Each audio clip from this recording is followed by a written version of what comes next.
चलिए आज एक ऐसी अद्भुत पौराणिक कथा की दुनिया में चलते हैं। एक ऐसी कहानी जो है प्यार की, अटूट इरादों की और तो और खुद किस्मत को चुनौती देने की। जी हाँ, हम बात कर रहे हैं सावित्री और सत्यवान की अमर गाथा की। सोचिए जरा, क्या ये मुमकिन है? क्या कोई आम इंसान, कोई नश्वर प्राणी मौत के देवता को, यमराज को मात दे सकता है? यही सवाल है जो इस पूरी कहानी की जान है। देखिए, ये सिर्फ एक कहानी नहीं है, ये तो बुद्धि, हिम्मत और निष्ठा की एक ऐसी टक्कर की दास्तान है जो शायद ही कहीं और सुनने को मिले। तो कहानी का आगाज होता है इसकी नायिका राजकुमारी सावित्री से। वो कोई साधारण राजकुमारी नहीं थी, वो राजा अश्वपति की बेटी थी, जिन्हें सालों की तपस्या के बाद देवी के वरदान से पाया था। और सावित्री, वो अपनी खूबसूरती, अपनी शालीनता और उससे भी कहीं ज्यादा अपनी तेज बुद्धि और ज्ञान के लिए दूर दूर तक जानी जाती थीं। असल में ये पूरी कहानी ही इसी एक बात के इर्द गिर्द घूमती है कि कैसे असंभव को चुनौती दी जाए। सावित्री का पूरा सफर वो एक तरह से उस होनी के खिलाफ एक बगावत है, एक ऐसी होनी जिसे सबने मान लिया था कि इसे कोई नहीं बदल सकता। अब यहाँ एक बहुत जरूरी बात समझनी होगी, और वो है पतिव्रता का असली मतलब। देखिए, इसका मतलब सिर्फ एक समर्पित पत्नी होना नहीं है, ये तो एक बहुत गहरी आध्यात्मिक शक्ति की बात है। एक ऐसी शक्ति जो धर्म, सत्य और अपने पति के प्रति अटूट निष्ठा से पैदा होती है। और यही सावित्री की सबसे बड़ी ताकत थी। तो हुआ यूं कि जब सावित्री के विवाह का समय आया तो उन्होंने तय किया कि वो अपना जीवन साथी खुद चुनेंगी, और इसी खोज में वो निकल पड़ी। उनकी ये यात्रा उन्हें एक घने जंगल में ले आई, जहां उनकी मुलाकात हुई सत्यवान से। सत्यवान एक ऐसे राजकुमार थे जिनका राजपाट छिन चुका था, जिनके पिता नेत्रहीन थे और जो खुद बहुत ही सादगी भरा जीवन जी रहे थे।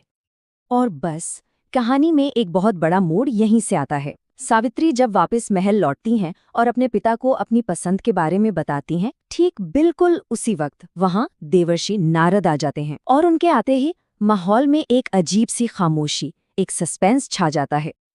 नारद मुनि कहते हैं, सत्यवान गुणों का खजाना है, इसमें कोई शक नहीं, लेकिन उसकी उम्र बहुत छोटी है। ठीक आज से 1 साल बाद उसकी मौत हो जाएगी। ये शब्द किसी भविष्यवाणी जैसे नहीं, बल्कि एक श्राप की तरह गिरते हैं, और इसी एक पल में कहानी का पूरा संघर्ष तय हो जाता है। सावित्री की पसंद पर किस्मत ने मौत की मुहर लगा दी थी, और बस उसी पल से उल्टी गिनती शुरू हो जाती है। सिर्फ 365 दिन। सावित्री के पास सिर्फ 1 साल था, और हर एक दिन जो बीत रहा था वो उन्हें उस भयानक दिन के और करीब ले जा रहा था। उनके पिता ने बहुत समझाया, बहुत मिन्नतें की कि वो किसी और को चुन लें, लेकिन सावित्री का फैसला पत्थर की लकीर था। वो अटल रहीं।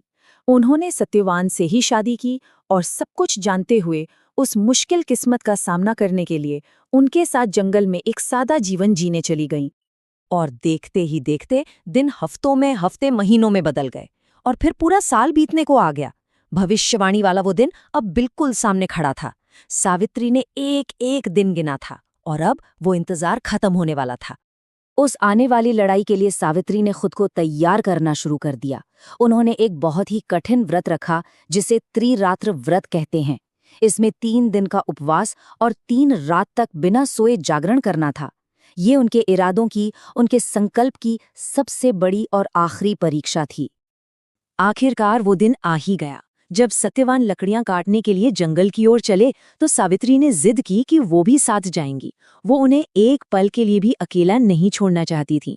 और फिर जंगल में अचानक सत्यवान को बहुत तेज कमजोरी महसूस होने लगी, और उन्होंने अपना सिर सावित्री की गोद में रख दिया। वो पल आ चुका था, और ठीक उसी पल वहां खुद मृत्यु के देवता यमराज प्रकट हुए। उनका तेज बहुत था, लेकिन एक अजीब बात हुई। सावित्री के पुण्य और उनके पतिव्रत धर्म के तेज के आगे यमराज की आवाज में भी एक अजीब सी नरमी थी। यमराज ने सत्यवान की आत्मा को शरीर से अलग किया और उसे लेकर दक्षिण दिशा की ओर चल पड़े। लेकिन वो अकेले नहीं थे।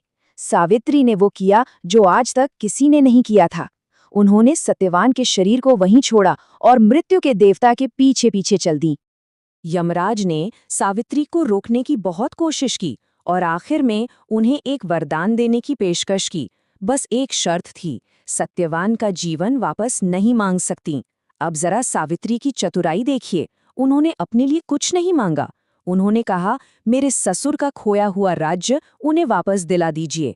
यमराज को ये वरदान देना पड़ा। सावित्री रुकी नहीं, वो चलती रहीं। उनकी निष्ठा और बुद्धि से यमराज अब प्रभावित हो रहे थे। उन्होंने एक और वरदान देने की बात कही। इस बार भी सावित्री ने अपने ससुर के लिए मांगा, उनकी आंखों की रोशनी लौटा दीजिए। यमराज ने ये भी मान लिया। लेकिन सावित्री का पीछा जारी रहा। यमराज अब और भी प्रभावित हुए और उन्होंने एक तीसरा वरदान दिया। इस बार सावित्री ने अपने पिता के बारे में सोचा और उनके लिए 100 पुत्रों का वरदान मांगा, ताकि उनका वंश आगे बढ़े। इससे पता चलता है कि उनके दिल में अपने पूरे परिवार के लिए कितनी जगह थी। ये वरदान भी उन्हें मिल गया। यमराज अभी भी आगे बढ़ रहे थे और सावित्री अभी भी उनके पीछे थीं। अब तक 3 वरदान मिल चुके थे, लेकिन असली मकसद अभी पूरा नहीं हुआ था। अब वो वक्त आ गया था, उस आखिरी दाव का, जो सब कुछ पलट कर रख देने वाला था। यमराज ने एक आखिरी वरदान दिया और कहा, कुछ भी मांग लो, पर सत्यवान का जीवन नहीं। और तब सावित्री ने अपना आखिरी तीर चलाया। उन्होंने कहा, मुझे मेरे पति सत्यवान से ही 100 पुत्रों की मां बनने का वरदान दीजिए। ये कोई मामूली मांग नहीं थी, ये एक ऐसा शब्द जाल था जिससे निकलना नामुमकिन था। अब सोचिए, धर्म और न्याय के देवता यमराज क्या करते? वो अपना ही दिया हुआ वचन कैसे तोड़ सकते थे? अगर सावित्री को सत्यवान से ही 100 पुत्र चाहिए, तो सत्यवान का जीवित होना जरूरी है। यमराज ना तो वरदान पूरा कर पा रहे थे और ना ही अपने वचन से मुकर पा रहे थे। वो अपनी ही बात में फंस गए थे। और आखिर में सावित्री की अद्भुत बुद्धि, उनके अटूट प्रेम और उनकी धर्म पर निष्ठा के आगे खुद मृत्यु के देवता को भी हार माननी पड़ी। यमराज ने सावित्री की बहुत प्रशंसा की और उन्होंने सत्यवान की आत्मा को आजाद कर दिया। और इस एक जीत के बाद तो जैसे वरदानों की झड़ी लग गई। सत्यवान ऐसे जागे जैसे किसी गहरी नींद से उठे हों। उधर उनके पिता को उनकी आंखों की रोशनी और उनका खोया हुआ राजपाट वापस मिल गया। सावित्री के पिता को भी समय आने पर 100 पुत्रों का सुख मिला। सावित्री के एक इरादे ने उनसे जुड़े हर इंसान की जिंदगी बदल दी। तो आखिर में ये कहानी हमारे सामने एक बहुत बड़ा सवाल छोड़ जाती है। क्या वाकई किस्मत में जो लिखा है वो पत्थर की लकीर है, या फिर अटूट इच्छा शक्ति, सच्चा प्रेम और सही ज्ञान उस लिखी हुई किस्मत को भी दोबारा लिख सकते हैं? इस पर सोचिएगा जरूर।